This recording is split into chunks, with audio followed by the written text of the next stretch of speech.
On today's show, how to make your business a dream maker. Part 4 of this week's series, the top business succession blueprints, with the architect of Blueprints for Tomorrow, Nate Sachs. Hi everyone, I'm Steve Savant, syndicated financial columnist and contributing author to Backroom Technician and InSmart. Let's get down to business. Well, welcome to day 4, Nate. Thank you. Nate, I'm just telling you, I'm so used to people coming in at your level, walking us through, well, like one of our sponsors, InSmart. We're looking at all the statistics and the data. Here's the plan. It's a 40, and with a summary sheet, and we're not touching any of this. We're not going to. Because this is where the sale's made, and you've proven this time and again. You have 2,000 business owners as clients. That blows my mind. Yes, I've had. I mean, you've been in the business 35 years. You're a top-of-the-table producer. Let's walk through this issue of dream maker, because in your mind, this is where everything's going from a business point of view, especially transitions. I believe that any business that's run right can be a dream maker for the owner. And every owner's got a dream for that business, yes. Well, when you talk about this for the first time into the business owner, does he see it that way, or do you have to actually tell him, you didn't know you had a dream, but now you do? They see it, they just don't know how to attain it. Well, I talk about, let's put your business on steroids. Let's increase your profits, clean up the messes, grow the company, expand the brand, really profit off the margin. Make the margins better, niche marketing, a compelling tagline, go after a market that no one else is going after, do things that are different, become the Southwest Airlines of your industry. They get excited. What is that Southwest mantra? What did they do that no other airline did? They always found a market that no one ever saw at any given time. They've always had a compelling tagline, and they've always thought out of the box. They brought value that no one else in the industry thought was important, and they decreased cost that the rest of the industry was confident could not be decreased. Well, let's walk through your list here. What is a business owner to do? And this is all part of the composite of making him a dream, getting his dreams to come true. Typical business owner right now is facing competition from everywhere. They're being forced to cut their price. They can advertise more and more with less results. There's too much emphasis spent on cost cutting. Not enough emphasis spent on growth and innovation. Their current market might be causing little or no growth, and they've been commoditized. They're in this commoditization trap. They're stuck in a rut. Well, before we go to the next one, I just want to walk through a couple of these. I have a couple questions. I always thought, hey, margin, increasing your margin, some people are cutting their price sometimes to the bone. That's a mistake. They're cutting it to the point they can't deliver it. See, the old school is I figure out what the cost to produce my service or product is. I add my desired profit to it, and that's now my selling price. Just the opposite.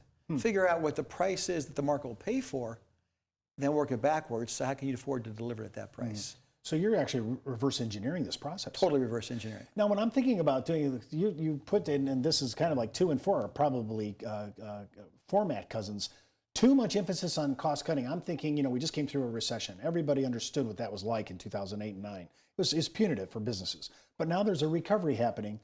How can I set myself up to not go ahead and always make my margin an issue of cutting costs? Take every single cost item and ask yourself 3 questions. Can I eliminate this cost? If you can't, can I at least reduce it? If you can't, can I at least outsource it? A lot of costs that we all absorb as business owners, we don't need to be absorbing any longer. Recession or recession. They're just not giving the value that we think they're giving to our client, our customer. I think, isn't that another one of your revelations that they figure out, a lot of times after discussing with you, they figure out, you know what, I thought that was a value, and it turned out not to be valuable. Truly. How are we deluding ourselves in that?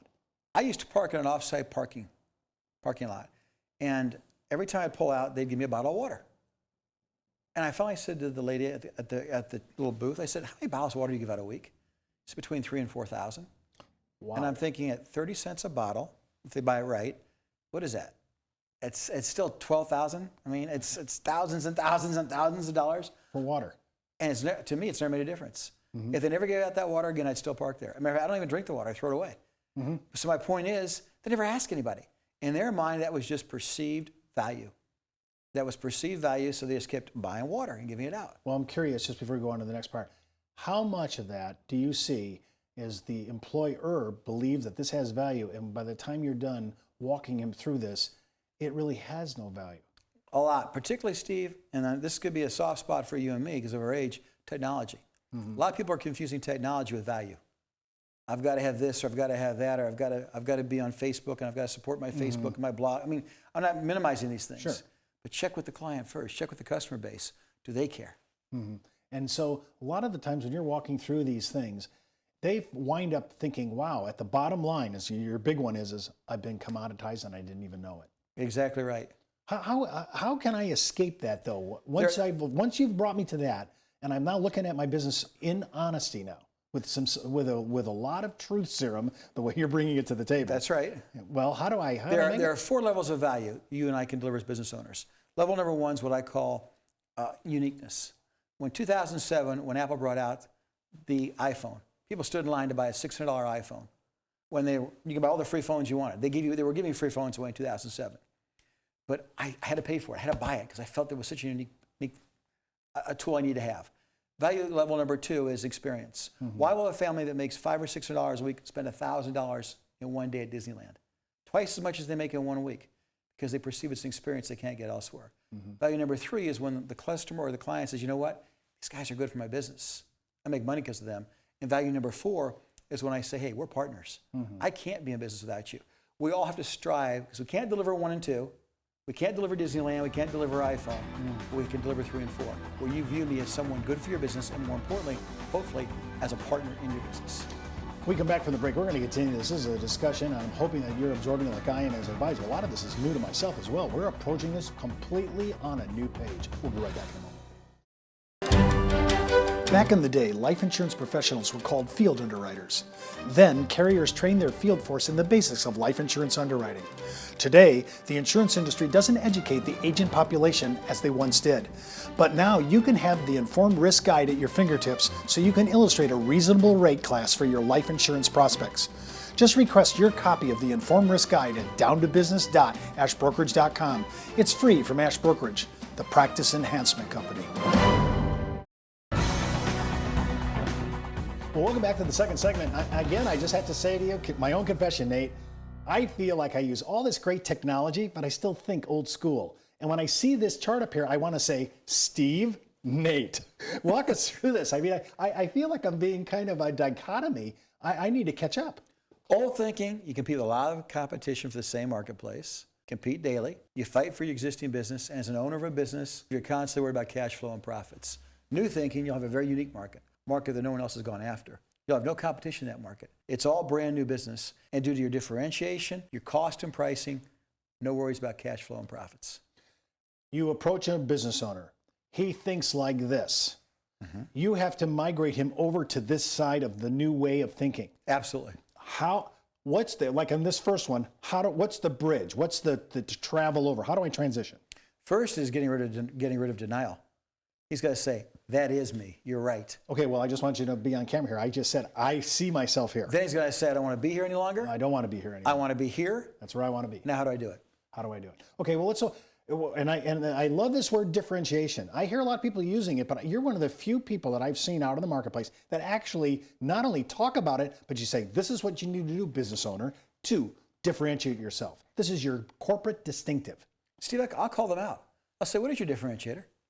And they'll tell me, blah, blah, blah, blah, blah, blah. And it's our service is unique. Yeah. We care about our clients and customers. We deliver, and I'll say, hey, in all due respect, anytime your competitor can say the same thing, it's not a differentiator. You better come up with a line or a philosophy that no one else has thought of. Can I sidetrack for a minute? Sure. The most mundane business in the world is fast food hamburgers. Okay? What makes Wendy's hamburger different initially than anybody else's? What size was it? Oh, it was a quarter pounder? Or? Square. Square. Oh, square. Yes, it was round. Always shown on a small round bun. So everybody believed they're getting more. Then it came Burger King. What was Burger King's tagline? Do it your way.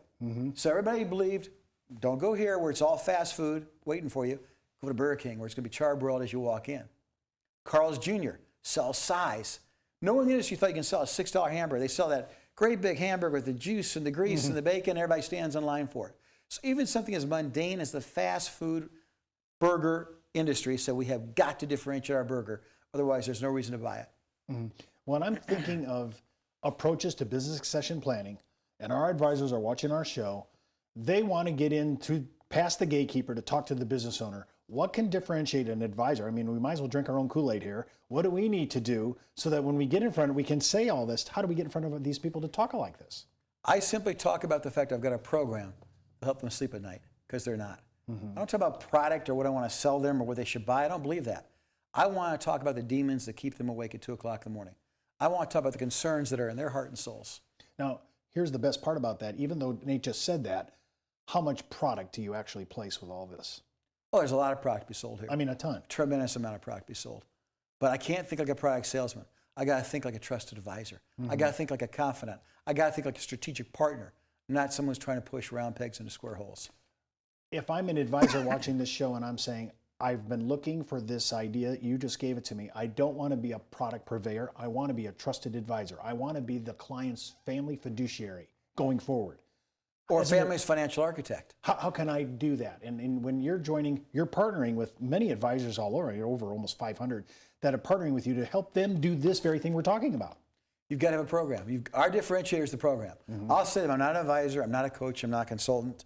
In all due respect, half the guys on LinkedIn working out of their home. They're out of work, are calling themselves that. I've got a program. Google Blueprints for Tomorrow. On any given day, you'll see 300,000 or 400,000 hits. We've got over 2,000 businesses. I'm proud to say that. It's not me. I'm not the differentiator. It's the program.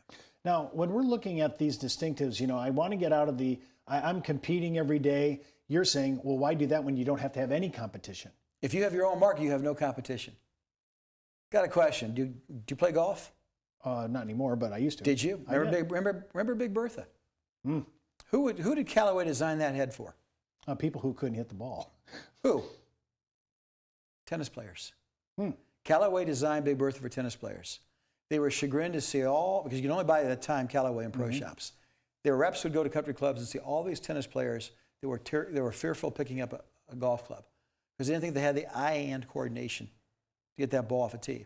But they believed they had the eye-hand coordination to hit a 90-mile-an-hour tennis ball because the racket head's so much bigger. Let's mimic it. Let's go from 199 centimeters to 499. Let's come up with a tagline. You can't miss with physics. Let's convince these tennis players they can play golf, and we'll convert them to loyal Callaway customers. And the rest of the industry laughed. You want after tennis players? Take them. There was never any competition. By the time the competition realized what they'd missed, everybody was buying from Callaway. When you talk about fighting for existing business, and it is so competitive, you're talking about creating a brand new business. That you and only you are in. There's no competition. Well, I like that idea. But you've got to do one thing, Steve. You've got to compete against not your competitors, your clients' alternatives. Ping did not compete. Callaway did not compete against Ping. They competed against tennis. Compete against your customers and clients' alternatives, not your competitors. Wow. Well, that's all the time we have for today. Remember, before moving forward with any of the ideas you hear on our show, always consult your tax advisor, legal counsel, or your broker-dealer compliance officer. Missed an episode? You can go out to our site, downtobusiness.ashbrokerage.com, and pick up any past episodes. And remember, you could be wiser as an Ash Brokerage advisor. I'm Steve Savant with Nate Sachs. We'll see you.